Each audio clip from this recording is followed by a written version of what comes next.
Hello students, in this lecture we will discuss some exercise problems of a chapter number 2. जैसे कि मैंने आपको Boolean expressions को minimum number of literals में simplify करना, reduce करना सिखाया हुआ है. उसी की कुछ एक्सरसाइज प्रॉब्लम्स आज मैं डिस्कस करूँगी. So there is problem number 2.2 और इसमें कुछ एक्सप्रेशंस हमें गिवन है और हमें उन्हें सिंप्लीफाई करना है to the minimum number of literals. So let's see किस तरह से करते हैं. There is x plus x y dash. इसमें कॉमन देंगे. सबसे पहले हम देखेंगे कौन सी टर्म कॉमन ले सकते हैं. देर इज़ एक्स हम कॉमन ले सकते हैं तो अंदर आएगा y plus y dash. Y plus y dash 1 के इक्वल होता है. So answer is x. Problem number 2 है x plus y into x plus y dash.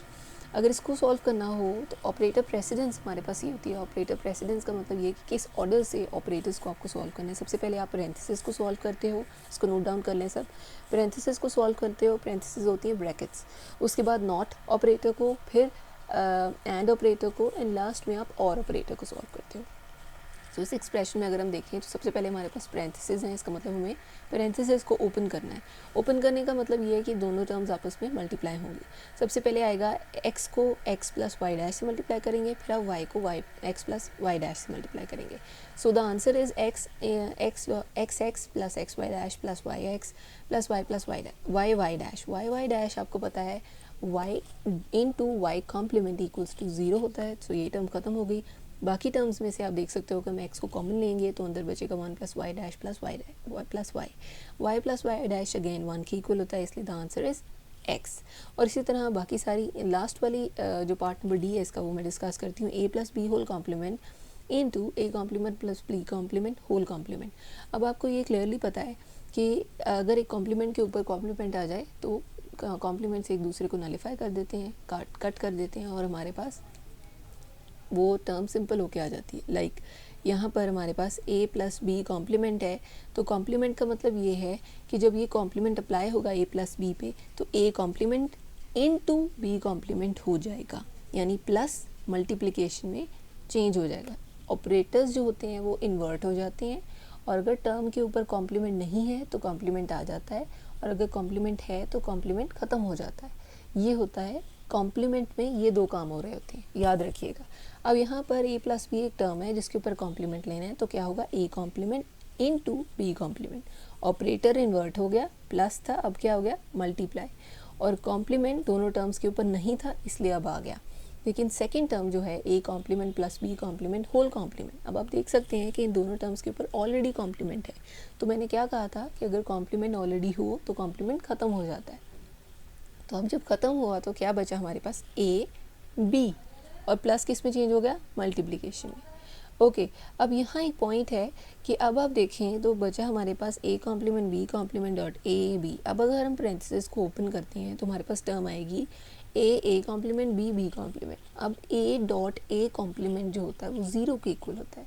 जब वो 0 के इक्वल है तो ओवरऑल आंसर बाकी सारी टर्म्स भी हमारी 0 हो गई. So the answer is 0. Next हम मूव ऑन करते हैं टू द प्रॉब्लम 2.3. इसमें भी सेम क्वेश्चन है. एक्सप्रेशंस गिवन होंगे और हमें उसे सिंप्लीफाई करना है to the minimum number of literals. So let's see हम किस तरह से करते हैं. इसमें फर्स्ट वन है, नहीं मैं सेकंड वन डिस्कस करूँगी. एक्स डैश वाई जी प्लस एक्स जी. इसको सिंप्लीफाई करने के लिए आप देखेंगे इन दोनों टर्म्स में से क्या कॉमन ले सकते हैं. मैं जी कॉमन ले सकती हूँ. अंदर बचा x dash y plus x. All right. अब आपको उसके बाद आपके पास जो z है वो कॉमन ही रहेगा और नेक्स्ट हमारे पास according to the distributive law हमारे पास आ जाएगा x plus x dash into y plus X. ये distributive law of multiplication over addition है जिसको यहाँ मैंने अप्लाई किया है और ये टर्म इस तरह से आ गई है. और उसके बाद अगर मैं देखूँ x प्लस एक्स डैश जो है वो 1 के इक्वल होता है, इसलिए मेरे पास आंसर क्या रह गया z into x plus y. और इसमें जो पार्ट नंबर ई है उसको डिस्कस करती हूँ. यहाँ पर b c complement plus a dash d into a b complement plus c D dash equals to. अगर मैं इसको देखूँ तो इसमें भी सबसे पहले मुझे पैरेंथेसिस ओपन करनी होगी. उसके लिए मुझे सबसे पहले बी सी डैश को ए बी कॉम्प्लीमेंट से मल्टीप्लाई करना पड़ेगा, फिर बी सी डैश सी डी कॉम्प्लीमेंट से मल्टीप्लाई होगा, और इसी तरह ए डैश डी पहले इससे मल्टीप्लाई होगा फिर इससे मल्टीप्लाई होगा। सो ओवरऑल जो हमारे पास आंसर्स आए, जो टर्म आई वो आई A B dash B C dash, A B dash A D dash, C D dash B C dash, C D dash A dash D. अब अगर आप इसको गौर से देखो तो हमारे पास एक ऐसी इस पूरी a B dash B c complement में बी डैश बी मल्टीप्लाई हो रहे हैं, और आपको पता है b dot b complement equals to zero होता है। तो जब ये ज़ीरो है तो इसका मतलब ये ओवरऑल टर्म ज़ीरो हो गई। इसी तरह इस एक्सप्रेशन में ए डॉट ए कॉम्प्लीमेंट हो रहा है, वो ज़ीरो को इक्वल होता है, इसलिए ये पूरा आंसर भी ज़ीरो हो गया। इसी तरह ये भी ज़ीरो ज़ीरो, और हमारे पास ओवरऑल जो आंसर है इसका ज़ीरो आ गया। नेक्स्ट हमारे पास अभी तक हम बूलियन एक्सप्रेशंस की सिंप्लीफिकेशन कर रहे थे। अब हमारे पास इज़ अ क्वेश्चन 2.6 जिसमें हमें एक्सप्रेशंस दे दिए गए हैं, हमें उनकी सिंप्लीफिकेशन नहीं करनी, हमें जस्ट उनके कॉम्प्लीमेंट्स लेने हैं। और कॉम्प्लीमेंट का मतलब कि दो कंडीशंस इसमें होंगी जो मैंने पहले भी बताई कि कॉम्प्लीमेंट का मतलब ये है कि ऑपरेटर्स को इन्वर्ट कर देना, मतलब मल्टीप्लाई है तो प्लस करना और प्लस है तो मल्टीप्लाई करना। और सेकेंडली अगर किसी टर्म के ऊपर कॉम्प्लीमेंट नहीं है तो कॉम्प्लीमेंट आ जाता है, और अगर किसी के ऊपर कॉम्प्लीमेंट है तो कॉम्प्लीमेंट ख़त्म हो जाता है। ये मतलब होता है कॉम्प्लीमेंट का, ये दोनों टर्म सेटिस्फाई करना। सो फर्स्टली क्वेश्चन नंबर 1 है x y dash plus x dash y. इसको किस तरह से सॉल्व करेंगे? इस पूरे टर्म के ऊपर आप कॉम्प्लीमेंट लें तो आपके पास यहाँ पर ये जो प्लस साइन है ये मल्टीप्लाई हो जाएगा। ये करेक्शन कर लें, यहाँ मल्टीप्लाई आना था। ओके, ये मल्टीप्लाई हो गया, और उसके बाद एक्स वाई डैश इसके ऊपर इंडिविजुअली कॉम्प्लीमेंट आएगा, और एक्स डैश वाई के ऊपर इंडिविजुअली कॉम्प्लीमेंट आएगा। आप कॉम्प्लीमेंट को नेक्स्ट स्टेप में ओपन कर लेते हैं। अब यहाँ पर एक्स के ऊपर कॉम्प्लीमेंट नहीं है तो क्या कॉम्प्लीमेंट आ जाएगा, ये दोनों टर्म्स मल्टीप्लाई हो रही हैं, अब ऐड हो जाएंगी। X complement plus y into, ये याद रखें यहाँ मल्टीप्लिकेशन का साइन है तो यहाँ पे भी मल्टीप्लिकेशन आ गया। Next is x plus y complement, और मज़ीद इसको सॉल्व किया तो आ गया x x complement y y complement.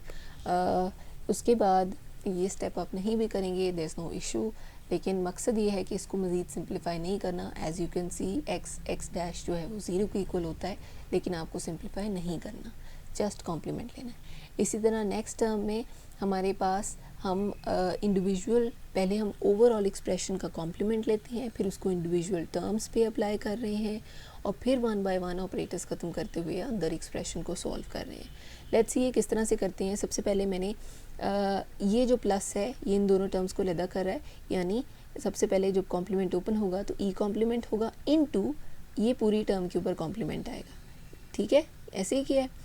उसके बाद अब जब ये कॉम्प्लीमेंट ओपन अप होगा तो इस कॉम्प्लीमेंट ने आपने देखना है कि यहाँ डी और इस पूरे टर्म के दरमियान में क्या साइन था, मल्टीप्लाई। इस कॉम्प्लीमेंट ने उसको प्लस कर देना है, और डी के ऊपर ऑलरेडी कॉम्प्लीमेंट है तो सिंप्लीफाई होके डी हो जाएगा जस्ट जब उस पर कॉम्प्लीमेंट अप्लाई होगा।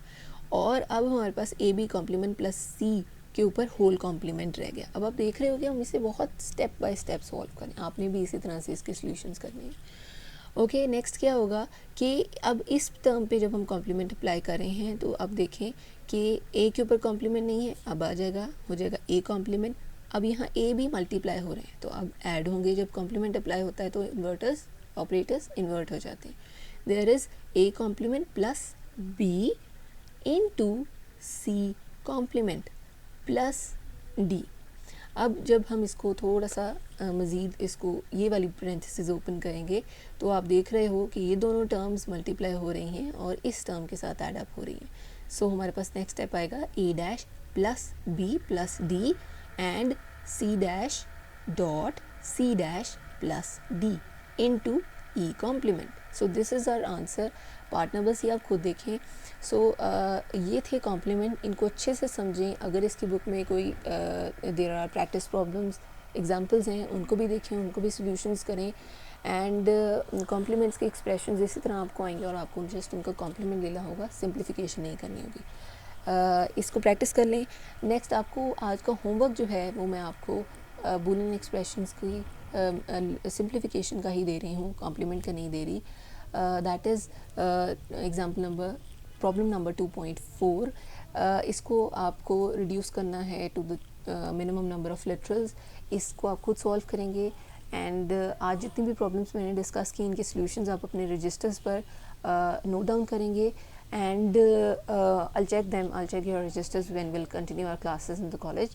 And this is a practice number 2.4. You have to do it in the homework, and keep that in mind कि इनसे रेलेवेंट एग्जांपल्स जितनी भी आपकी बुक्स में वो भी आपने साथ साथ अपने रजिस्टर्स को नोट डाउन करनी है, उनके सॉल्यूशंस देखने हैं. Alright, that's it for today's lecture. Will continue our lecture today tomorrow, and till then अल्लाह हाफिज़.